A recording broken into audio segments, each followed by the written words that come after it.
Halo, assalamualaikum warahmatullahi wabarakatuh. Hari ini kita mau jalan-jalan Kita bukan kita ya, saya mau jalan-jalan ke pelosok-pelosok desa Jepang. Gak ke pelosok-pelosok banget sih. Ini aja pemukiman sedikit kok. Ini di apa ya cah? Kayak pelabuhan gitu enggak sih? Coba lihat tuh. Tuh, kayak petani-petani. Tuh ada Pak Pos juga. Pak Pos apa siapa itu ya? Mau belusukan ke desa-desa terpencilnya Jepang itu kayak apa sih? Apa kalian nggak penasaran desanya Jepang itu kayak apa? Coba lihat ini, pemandangannya bagus juga kan. Tuh Jepang bagian perdesaannya gini cah. Ora kabeh ki Jepang tentang Tokyo, Osaka ono kae. Iki ya Jepang termasuk Jepang, tapi bagiannya pelosok ono gitu cah. Love. Yuk kita berusukan ke desa terpencilnya Jepang. Nah, di tempat tinggalku sekarang itu cah, di sini itu terkenalnya jeruk ya. Tuh di belakang saya tuh, kelihatan nggak? Tuh jeruk ini. Jeruknya belum pada dipanenin cah, belum dipanen. Nggak tahu panennya kapan ya. Aku sebelum kesini kan juga panen jeruk cah, tapi di Wakayama ya saya. Ini sekarang saya di Ehime. Coba kita kesini cah. Jeruknya Jepang itu beda sama Indonesia cah. Coba lihat. Tuh, jeruknya kuning-kuning tapi belum diambilin, nggak tahu kenapa ya cah. Jepang wi mementingkan kualitas daripada uang cah. Kalau yang udah busuk-busuk itu kan pasti dibuangin cah, di bawah-bawahnya gitu. Jepang itu mementingkan kualitas daripada barang yang jelek-jelek gitu. Kalau di Indo jelek pasti kan masih dijual ya cah ya, masih bisa dimakan. Kalau di Jepang tuh itu yang di bawah-bawah itu yang di bawah-bawah itu nanti bakal dibuangin cah. Orang aku sih, aku soalnya udah pernah panen jeruk di Jepang ya. Sampean kalau mau ke Jepang pasti bosnya, kalau yang di bawah-bawah itu pasti disuruh buangin cah, serius. Nah, ada yang menarik lagi nih cah. Coba lihat ini ya, bentar. Nah, ini namanya kalau di Jepang monoraku cah. Ini ada relnya ya, nanti ke atas ke sana. Ini nanti buat ngangkutin jeruk-jeruk yang udah di atas kontainer gitu. Kalau udah banyak kan yang di sana nanti penuh gitu kan, buat yang di curam-curam gitu kan nanti diangkutin pakai ini. Biar nggak biar nggak capek. Walau di Jepang itu terkenal namanya canggih ya cah. Di pertanian itu kan pasti orang-orang desa mikirnya, orang-orang Indo itu pasti mikirnya di Jepang itu udah canggih, semua pasti pakai mesin. Ya nggak gitu juga cah. Ya ada sebagian. Kalau ini kan, coba ini lihat. Ini kalau pakai mesin gimana cah? Gak ya pusing juga. Kalau pakai mesin nggak mungkin cah. Pasti ini bisanya pakai manual, manusia cah, pakai tangan sendiri gitu kan.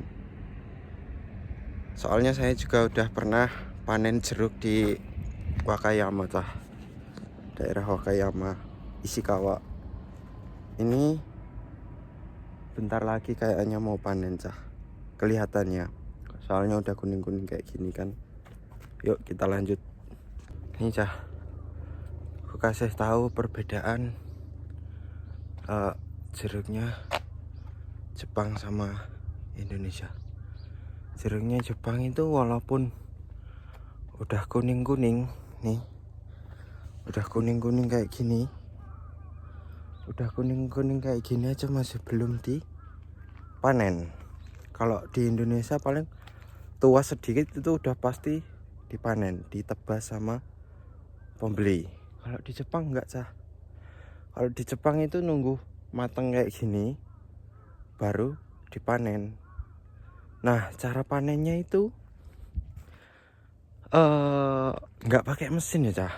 Cara panennya itu harus diguntingin satu-satu pakai apa itu, gunting jeruk itu, jeruk yang kecil. Nah, coba ini lihat kan kuning-kuning cah. Iki ya, ini aja belum dipanen. Coba tuh sampai patah-patah cah. Tuh, di Jepang emang mementingkan kualitas cah.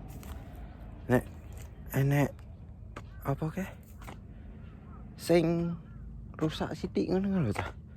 Rusak sithik kuwi ora dipek cah, pasti dibuang gitu. Di Jepang itu mementingkan kualitas daripada kehilangan pelanggan. Kalau ada yang rusak sedikit kulitnya, pasti pelanggan itu nanti nggak akan beli lagi gitu loh cah. Jadi di Jepang itu kalau kayak gini, hijau-hijau ini kayak gini, itu pasti dibuang, nggak mungkin diambil. Kayak gini pasti dibuang, ini juga dibuang. Apalagi itu kan kelihatan bolong tuh, itu nanti juga dibuang cah gitu.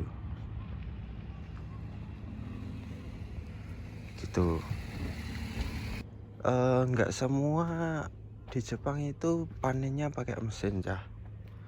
Ada yang pakai mesin, ada yang manual cah. Kayak gini nih, walaupun udah kayak gini kuning-kuning nih, masih belum dipanen. Nah, yang kayak gini pasti nanti dibuang.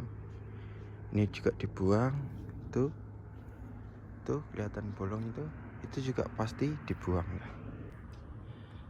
Kalau jeruk itu pasti di dataran tinggi ya cah ya. Orang mungkin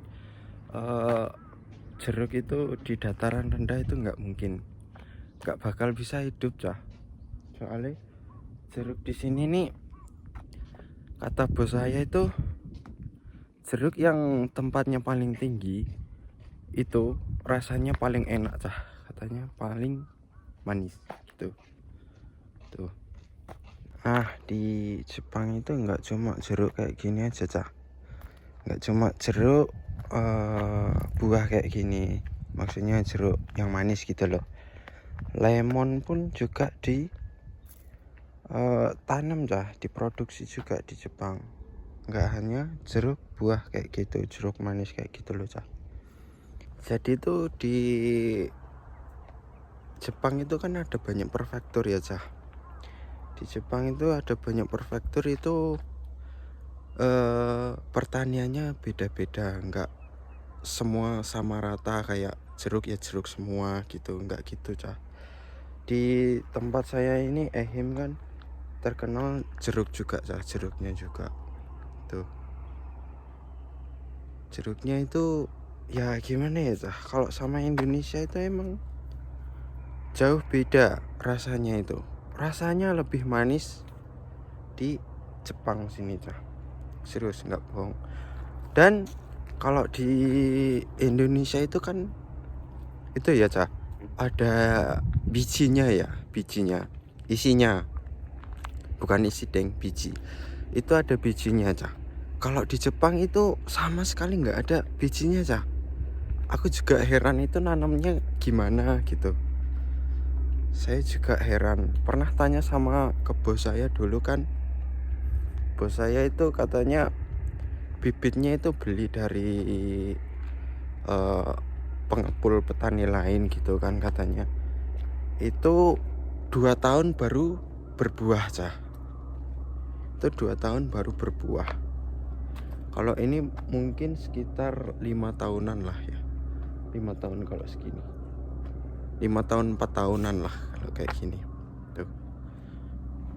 Itu bukan hanya di ketinggian juga ya cah. Nih, dekat kuburan juga. Kuburan orang Jepang tuh.